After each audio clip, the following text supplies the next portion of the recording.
Bienvenue dans l'amphithéâtre Bergère, un des lieux historiques de BNP Paribas, là où sont logés l'asset management et notamment tous les fonds solidaires, d'épargne salariale solidaire. Ils sont ici, donc ça fait du sens qu'on soit ici pour cette session aujourd'hui avec Kimso, donc notre partenaire cabinet spécialisé en évaluation de mesures d'impact.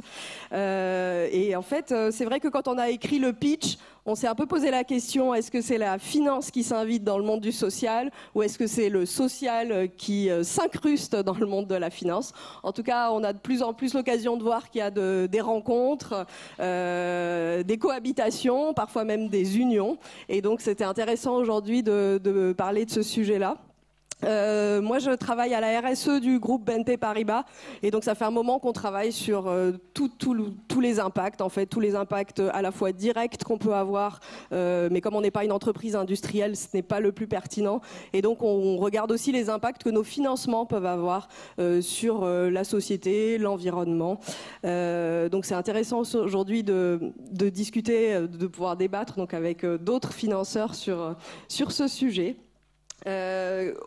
Qu'est-ce que je voulais vous dire en termes purement pratico-pratiques? Il y a des paniers repas qui seront distribués à l'issue de la conférence, qui sont préparés par Le Réchaud. Je ne sais pas si vous connaissez, c'est une entreprise sociale qui travaille à l'insertion sociale des réfugiés. À travers des ateliers de cuisine et qui ont préparé aujourd'hui un repas végétarien, donc vous aurez l'occasion de le goûter. Pour ceux qui n'aiment pas le végétarien, qui ont prévu un resto après, pas de panique parce que notre entreprise sociale Le Chaînon Manquant viendra récupérer tous les paniers repas qui n'auront pas été consommés pour les redistribuer donc à des associations. Donc voilà, donc pas de contraintes si jamais vous n'en avez pas envie. Et puis aussi, il y a une petite surprise pour certains sous vos sièges, devant. Voilà, on a des petites tablettes de chocolat bio-équitable de notre partenaire solidaire Café Michel qui ont été disséminées au sein de la salle. Voilà, donc il y a un petit mouvement. On en a gardé parce que le premier rang n'a pas de devant, donc on en a gardé certains pour le premier rang. Voilà. Donc très bien, très bien. Je vois ça. Tout le monde est réveillé par le chocolat. Vous avez le droit de partager avec vos voisins pour ceux qui n'en ont pas. Et sinon, en termes de réseaux sociaux, voilà, je laisse là. En termes de réseaux sociaux, la conférence est en direct sur le compte Twitter de Laurence Pessez, qui est la directrice du département RSE Groupe de BNP Paribas, et sur le compte Twitter de Kimso.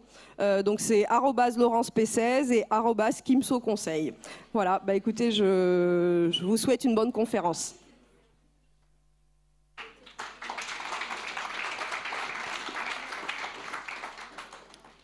Donc, bonjour à tous et à toutes, je suis Emmeline Stevenard, cofondatrice du cabinet Kimso. Alors, nous sommes ravis de vous voir aussi nombreux autour de ce sujet passionnant et certainement stratégique pour l'avenir, comment concilier finance et impact social. Alors pourquoi ce sujet ? Nous, en tant qu'experts de l'évaluation d'impact social, nous accompagnons au quotidien des associations, des entreprises sociales, des fondations et des investisseurs à impact pour les aider à comprendre, mesurer et améliorer les effets de leurs actions qui visent à répondre à des enjeux d'intérêt général comme le chômage ou les inégalités.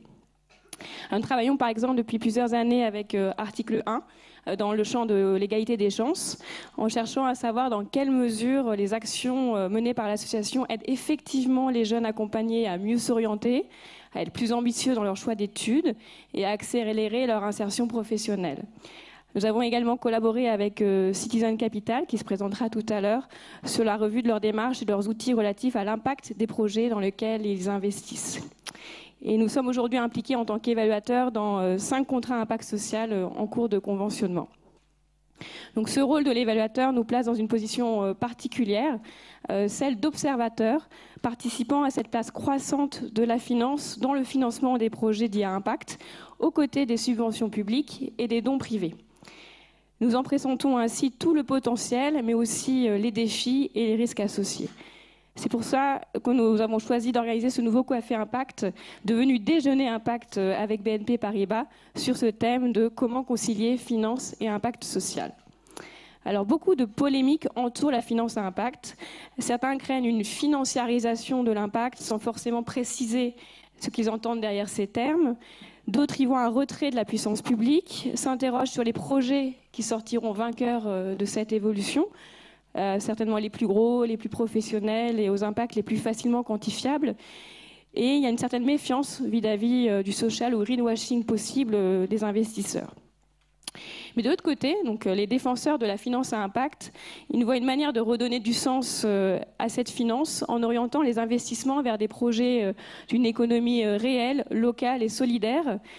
Et ils voient aussi cette finance à impact comme un levier pour démultiplier les moyens en faveur de l'expérimentation, puis le changement d'échelle de ces innovations sociales qui apportent des réponses efficaces aux besoins de notre société.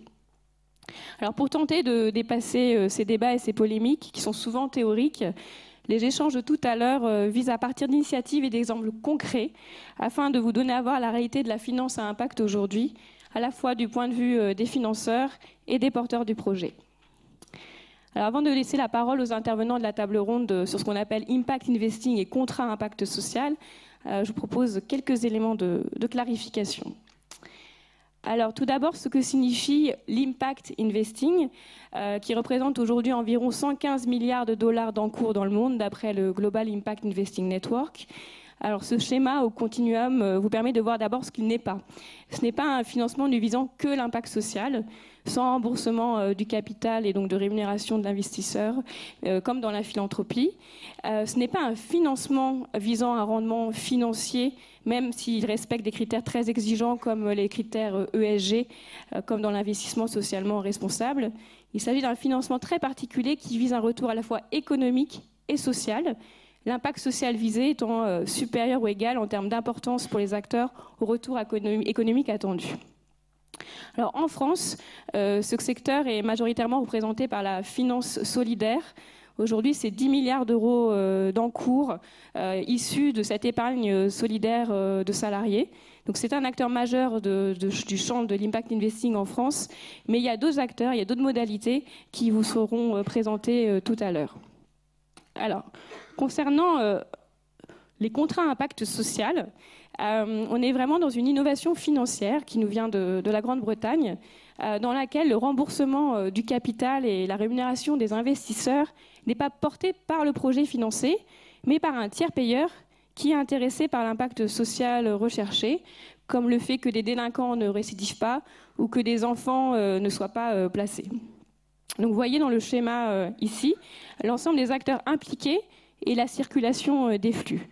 Donc des investisseurs vont financer un projet qui propose une solution innovante à un problème social. Et en cas de succès, c'est la puissance publique qui rembourse et rémunère les investisseurs. Alors cela nécessite la présence de deux acteurs supplémentaires, un structurateur qui a un double rôle de médiateur ingénieur de projet et de portage du mécanisme financier, et un évaluateur, donc à l'occurrence Kimso sur 5 contrats impact social, qui va certifier les résultats. Donc vous allez avoir des exemples concrets tout à l'heure lors de la table ronde. En termes d'ordre de grandeur, d'après Social Finance, qui est l'organisation à l'origine des premiers Social Impact Bonds en Grande-Bretagne, il y a une centaine de CIB dans le monde qui ont été lancés pour un montant total d'environ 400 millions de dollars levés. Il y aurait à peu près une centaine également de CIB en cours de lancement. Donc on est aux prémices d'un phénomène. Et donc la question aussi, c'est celle de l'avenir de ce phénomène. Alors, un dernier mot concernant notre hôte, BNP Paribas. Donc, nous travaillons ensemble depuis 4 ans maintenant, dans une dynamique que l'on pourrait qualifier de défricheur. Nous avons ainsi construit un outil de mesure et de reporting de performance sociale des entreprises sociales, accompagné par BNP Paribas. Cet outil a servi de base à un outil qui s'appelle MESIS, qui est aujourd'hui utilisé dans le cadre du fonds d'impact investing Noves et a été modifié et amélioré avec la Caisse des dépôts et consignations et INCO. Nous collaborons aussi au quotidien avec de nombreux autres partenaires dans la concrétisation de contrats impact social dans une logique de co-construction et d'apprentissage collectif. Alors nos échanges sont riches, nous avons des accords, mais aussi des désaccords, mais ces échanges sont toujours constructifs et nous avons le sentiment, avec BNP Paribas, d'avoir contribué à faire un peu avancer ensemble ces sujets complexes. Donc un grand merci à Mac et Raman et à l'équipe de la RSE de BNP Paribas pour la qualité de notre partenariat et pour ton accueil et votre accueil aujourd'hui.